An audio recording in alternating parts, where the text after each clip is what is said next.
Halo teman-teman, saya perwakilan dari kelas 3A. Di sini saya sebagai moderator. Baik, kami akan mempresentasikan hasil diskusi kelompok yaitu tentang pengemasan produk pangan ubi jalar. Namun sebelum itu, saya akan memperkenalkan anggota kelompok. Yang pertama, Vivi Alvina Octavia sebagai moderator. Yang kedua, Fernanda Aputri sebagai pemateri pertama.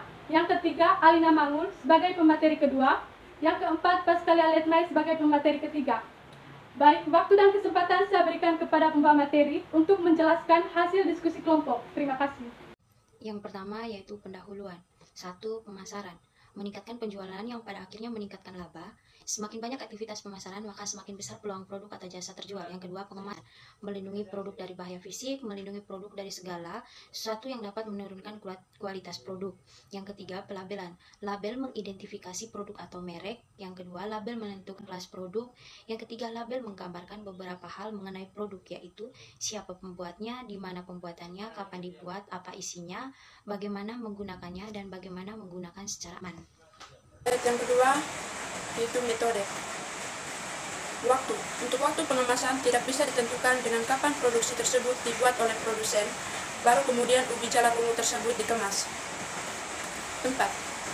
Untuk tempat pengemasan produk ubi jalar harus dikemas pada ruangan yang bersih dan higienis supaya terhindar dari bakteri atau kotoran yang dapat merusak ubi jalar ungu tersebut.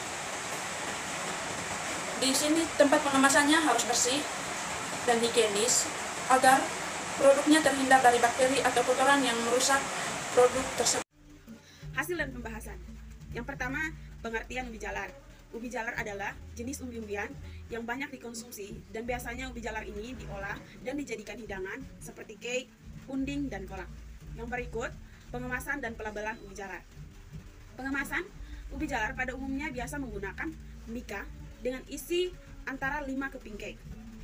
Dan untuk kemasan ubi jalar biasanya diberi label menurut ketentuan peraturan pemerintah nomor 69 tahun 1999 tentang label dan iklan pangan. Pada label antara lain tertera nama produk, produsen, alamat produsen, komposisi bahan yang digunakan, isi bersih, nomor pendaftaran, dan tanggal kadaluarsa. Yang ketiga, strategi pemasaran ubi jalar. Pertama, memahami siapa target pasar. Yang kedua, kita harus membuat anggaran dana promosi. Yang ketiga, harus mengoptimalkan sosial media sebagai tempat pemasaran. Yang berikut, menawarkan sampel produk. Yang berikut, menjalankan dropship atau reseller. Yang berikut, menjalin hubungan baik dengan pelanggan. Yang berikut, memanfaatkan strategi digital marketing dengan baik.